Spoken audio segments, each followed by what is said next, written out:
മഞ്ചാടി, ചേച്ചി എന്തിനാ വന്നത്? പോലീസ് സ്റ്റേഷനിൽ വെച്ചൊരു തീരുമാനം എടുത്ത് പിരിഞ്ഞല്ലേ നമ്മള്.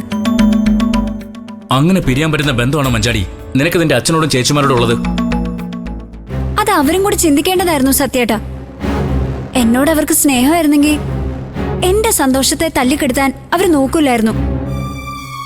നീ തിരഞ്ഞെടുത്ത സന്തോഷത്തിന്റെ വഴി ശരിയല്ലെന്ന് തോന്നിയ അത് തിരുത്താനുള്ള ഉത്തരവാദിത്തം നിന്റെ അച്ഛനും കൂടപ്പിറപ്പുകൾക്കും ഇല്ല മോളെ.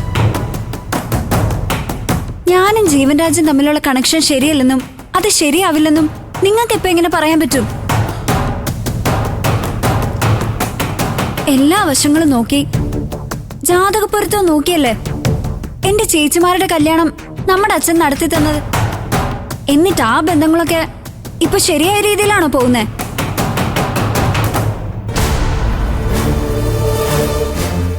എന്നാ ഞാനും ജീവന് ശരിയാണെന്ന് ഞങ്ങൾ നിങ്ങൾക്ക് മുന്നിൽ തെളിയിക്കും.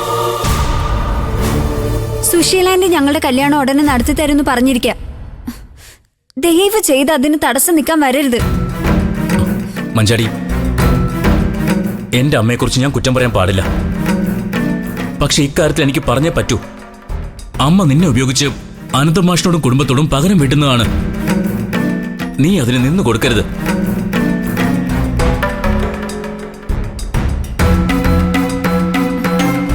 സത്യേട്ടൻ അമ്മയ്ക്ക് എന്തെങ്കിലും സ്വാർത്ഥത ഉണ്ടെങ്കിൽ സത്യേട്ടൻ അമ്മയെ മാറ്റിയെടുത്താൽ മതി. ജീവന്റെ എന്റെയും കല്യാണം ഞങ്ങളുടെ കൂടി ആവശ്യമാ. സുശീലാന്റെ നടത്തി തരുമ്പോ അവരുടെ ഉദ്ദേശം എന്താന്ന് നോക്കേണ്ട കാര്യം ഞങ്ങൾക്കില്ല. നീ അത്രയ്ക്ക് അഹങ്കരിക്കല്ലേ മഞ്ചാടി. നീ പറയുന്ന സുശീലാന്റി എന്റെ അടുത്ത് വന്നിരുന്നു. അവരാവശ്യപ്പെട്ട കാര്യത്തിന് ഞാനൊന്ന് സമ്മതം മൂളിയാലേ നിന്റെ കല്യാണം അവര് നടത്തില്ലെന്ന് മാത്രമല്ല, നിന്നെ ജീവൻരാജനെയും കൂടെ എന്നേക്കുമായി പിരിച്ചു തരാന്ന് അവരെനിക്ക് വാക്ക് തന്നിട്ടുണ്ട്. മഞ്ചാടി, ഇതാ ഞാൻ നിന്നോട് പറഞ്ഞേ ആരെയും കാണണ്ടാന്ന്. ഇതുപോലെ പലരും ഇനി ഇല്ലാത്ത കഥകൾ ഉണ്ടാക്കിക്കൊണ്ടുവരും. വേറെ വഴിയൊന്നും ഇല്ലല്ലോ. വഴി അറിയാഞ്ഞിട്ടല്ല ഹർഷൻ, എന്റെ അനിയത്തെ ഇവിടെ താമസിപ്പിച്ച് വഴി തെറ്റിക്കാൻ ശ്രമിച്ചതിനെ നിന്റെ കാരണത്ത് ഞാനൊന്ന് പൊട്ടിച്ച എന്നോടാരും ചോദിക്കാൻ വരില്ല.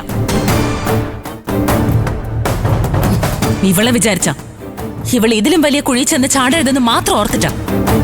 ഇല്ലെങ്കിൽ നീയൊന്നും ഇവളെ മുന്നിൽ നിർത്തി എന്നോട് സംസാരിക്കില്ലായിരുന്നു. ഹർഷ ചേച്ചി ചേച്ചിയോട് സംസാരിക്കാൻ വന്നില്ലല്ലോ.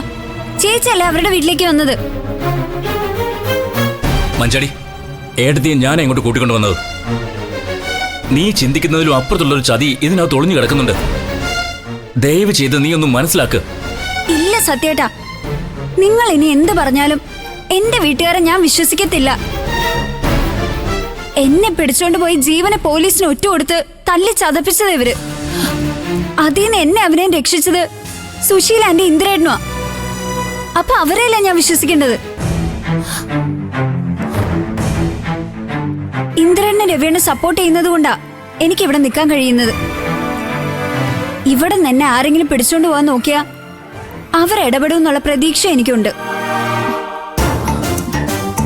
പഞ്ചാടി, നിന്നെ ആരും ഇവിടുന്ന് പിടിച്ചോണ്ട് പോകാനൊന്നും ഉദ്ദേശിക്കുന്നില്ല. നിന്നെ ചില കാര്യങ്ങൾ അറിയിക്കണമെന്നുണ്ടായിരുന്നു. അതൊന്നും കേൾക്കാൻ നിനക്ക് താല്പര്യമില്ലെങ്കിൽ വേണ്ട. പക്ഷെ ഒരു കാര്യം ചോദിച്ചോട്ടെ. നമ്മളെ അച്ഛനെ കാര്യങ്ങൾ പറഞ്ഞു മനസ്സിലാക്കി നിന്റെയും ജീവൻരാജിന്റെയും കല്യാണം ഞങ്ങള് നടത്തി തരാന്ന് ഉറപ്പ് കിട്ടിയ നീ തിരിച്ചു വരാൻ തയ്യാറാണോ? ഉറപ്പില്ലൊന്നും എനിക്ക് വിശ്വാസമില്ല ചേച്ചി. സുശീലാന്റെ തീരുമാനിക്കുന്ന കല്യാണം നിങ്ങളും കൂടി ഒപ്പം നിന്ന് നടത്തി തരുവാണെങ്കിൽ ഞങ്ങൾ അതിന് തയ്യാറാ. അതല്ലാതെ വേറൊരു ഒത്തുതീർപ്പിനും ആരും ഇനി ശ്രമിക്കണ്ട.